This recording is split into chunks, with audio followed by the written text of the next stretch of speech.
Hi, welcome back to Yoga Book Reviews by yoga teacher / librarian.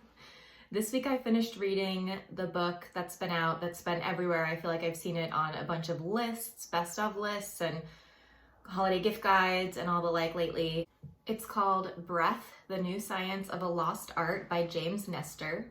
And I thought it was really, really good.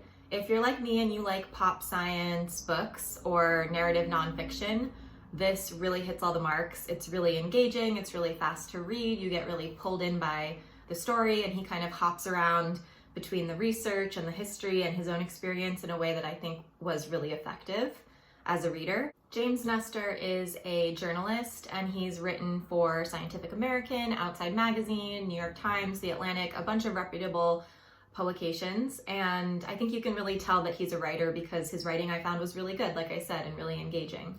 And, I thought for a long time, would I give this book 4 stars or 5 stars? And the only reason I would give it 4 stars, well, I guess there's a twofold reason. One is that this is a personal bias, but I wish that he'd gone more into yoga and yogic breathing. It's not really what the book was about, so I understand why he didn't, but as a personal preference, I wish there was more of that in the book.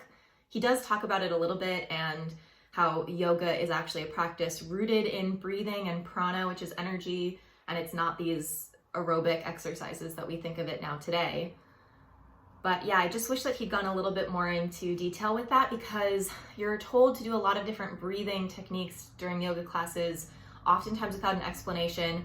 And I've mentioned this on here before, but a lot of yoga is passed down without any scientific literature to back it up, which makes sense because it's an ancient practice, it's an oral tradition, it was, taught through lineages and through generations. But in 2021, we should really be looking for the scientific evidence to back up practices and not just be teaching, especially other teachers, you just do this because that's the way it is. I just don't think that's good enough. He does get into the fact that there is some research to support the yogic breathing, but also some other breathing techniques that he talks about. But the one other thing about this book that I was a little unsure about is that it's called The New Science of a Lost Art. And one thing is that he talks a lot about how in history, from the ancient history to more modern history, like early 1900s or 1800s, he talks about how there were scientists or ancient teachers talking about these breathing techniques, and then somewhere along the way, they just kind of got lost or forgotten about, and now they're having a resurgence. However, a lot of the scientists, especially that he talks about from the 18 and 1900s, when he gives their history, he says, at the time they were kind of laughed off and this is pseudoscience, that guy's a quack, there's no evidence to support this. And that just makes me a little bit skeptical. Even though he says that now more scientists are looking into this, not many though, however, he does note, I just am a little bit concerned as to whether bringing back the ideas of these pseudoscientists or quacks at the time as they were known, is that really valid? And, this is not an academic book. It's a book for the regular population, which means I'm not sure what the vetting process was. There wasn't peer review, there wasn't blind review or anything like that you'd get in a peer-reviewed study. So I am a little bit just not convinced in terms of the validity of some of the techniques based on the evidence provided in the book. Now, it's not like he pronounces that these exercises are 100% cure-all, definitely proved by science or anything like that. There's a lot of anecdotal evidence. There's a lot of evidence from studies that maybe are large studies but haven't been published.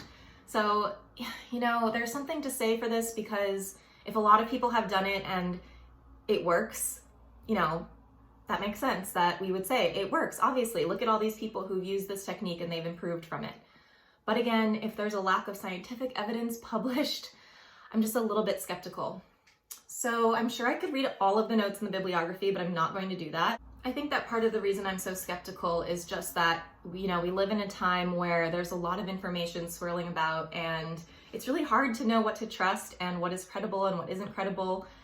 And I trust his reporting, although there have been books lately that are, reported by journalists that turn out to be partially fraudulent. So again, it's just really hard to say. I think especially when it's a book written for the masses. Like I said before, there's not a lot of fact-checking, oversight, that kind of thing. It's really left up a lot of times to the author.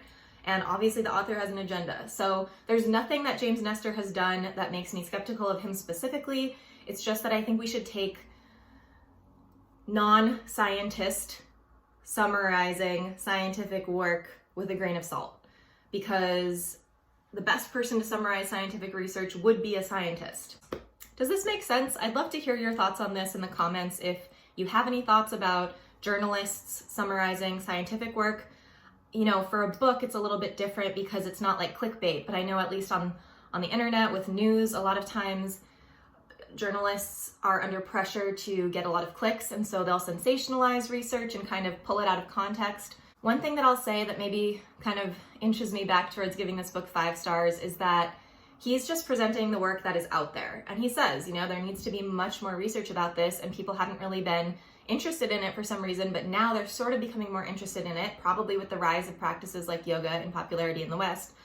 But, you know, this is a really great start. Like, here's what we kind of know, here's what we do know, here's what we sort of know, but we need more studies.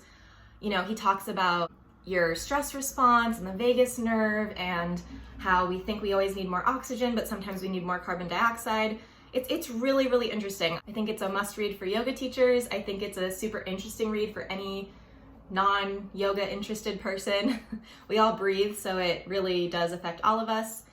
And, you know, it creeps into that territory of heal yourself with your breath. But at the very end, he says, you know, once you're already sick, you can't necessarily heal yourself with your breath. Although some people claim that they have healed themselves using breath only. Breathing is really more of a preventative practice, just like yoga and exercise and healthy eating. One other thing I do like about the book is it includes an appendix with a lot of instructions for the breathing techniques discussed in the book, as well as some specific apps that you can download for free on your phone.